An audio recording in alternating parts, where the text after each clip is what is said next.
News, सच जरूरी है। नमस्कार दर्शकों, आप देख रहे हैं MNS न्यूज टीवी और मैं हूं आपके साथ श्रद्धा तिवारी। तो देखते हैं आज की खास खबर।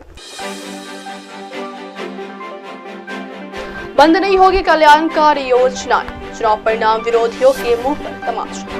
भारत में तेजी से बढ़ रहा प्रत्यक्ष विदेशी निवेश। तो आइए देखते हैं खबरें विस्तार से। बंद नहीं होंगी कल्याणकारी योजनाएं। पीएम मोदी ने रविवार को दिल्ली की आम आदमी पार्टी सरकार पर केंद्र के साथ लड़कर एक दशक बर्बाद करने का आरोप लगाया। उन्होंने लोगों से आग्रह किया कि वे राष्ट्रीय राजधानी को भविष्य का शहर बनाने के लिए भाजपा को एक मौका दें। पीएम ने यह भी आश्वासन दिया कि भाजपा के सत्ता में आने पर कोई भी लोक कल्याणकारी योजना बंद नहीं की जाएगी और भाजपा सरकार राष्ट्रीय राजधानी से भ्रष्टाचार को उखाड़ फेंकेगी। उन्होंने आम आदमी पार्टी के 10 साल के शासन को आपदा करार दिया और कहा कि इसके सत्ता से हटने से ही राष्ट्रीय राजधानी में सुशासन का राज स्थापित होगा। दिल्ली के रोहिणी में भाजपा की परिवर्तन रैली को संबोधित करते हुए पीएम ने पार्टी उम्मीदवारों के लिए आगामी विधानसभा चुनाव में दिल्ली का दिल जीतने का सबसे स्वर्णिम अवसर बताया और जनता से दिल्ली को आपदा से मुक्ति दिलाने का आह्वान किया। उन्होंने कहा कि बीते 10 साल में दिल्ली ने जिस तरह की राज्य सरकार देखी है वह किसी आपदा से कम नहीं है। यह एहसास आज दिल्ली वालों को अच्छे से हो चुका है। पीएम ने मतदाताओं से कहा कि दिल्ली के उज्जवल भविष्य के लिए वे भाजपा को अवसर दें, क्योंकि केंद्र की सत्ताधारी पार्टी राष्ट्रीय राजधानी का विकास कर सकती है। दिल्ली को बनाएंगे दुनिया की बेहतरीन राजधानी। अगली खबर, चुनाव परिणाम विरोधियों के मुंह पर तमाचा। उप मुख्यमंत्री एकनाथ शिंदे ने रविवार को 2024 के विधानसभा चुनाव के नतीजों को अपने विरोधियों के मुंह पर तमाचा बताया, जिन्होंने निर्वाचन आयोग और उच्चतम न्यायालय तक की आलोचना की। शिवसेना के प्रमुख ने राज्य के विभिन्न हिस्सों से आए शिवसेना के कई नेताओं का अपनी पार्टी में स्वागत करने के बाद यह बात कही। उन्होंने कहा कि शिवसेना मजबूत हो रही है।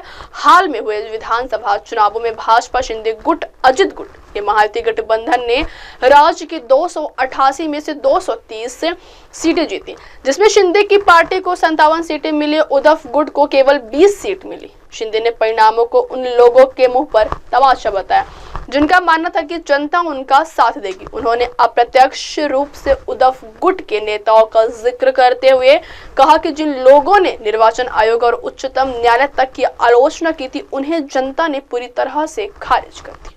शिंदे ने कहा कि जब वह 2.5 साल तक मुख्यमंत्री रहे तो महाराष्ट्र में काफी विकास हुआ और शासन के संबंध में काफी प्रगति हुई।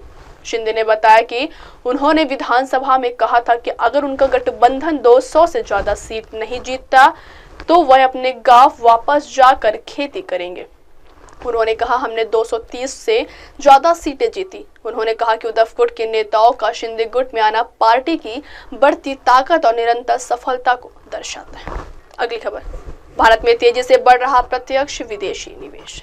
देश में प्रत्यक्ष विदेशी निवेश बढ़ रहा है। वैश्विक निवेशक भारत में गहरी रुचि दिखा रहे हैं। पश्चिम एशिया, जापान, यूरोपीय संघ और अमेरिका के निवेशक भारत को शीर्ष निवेश गंतव्य के रूप में मान्यता दे रहे हैं, जिससे तेज आर्थिक वृद्धि हो रही है और लाखों नए रोजगार पैदा हो रही है, कहना है वाणिज्य एवं उद्योग मंत्री पीयूष गोयल का।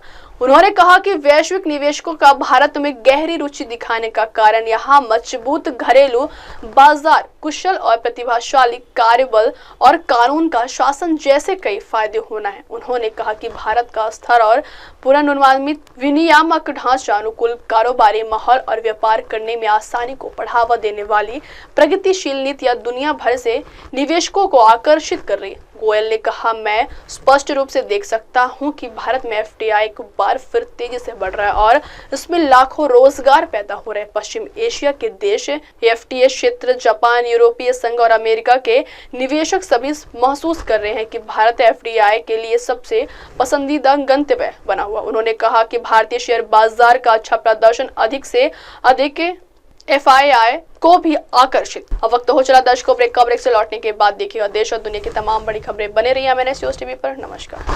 MNS न्यूज पुढील वाटचाली स्फूर्त। आप देख रहे हैं MNS न्यूज, सच जरूरी।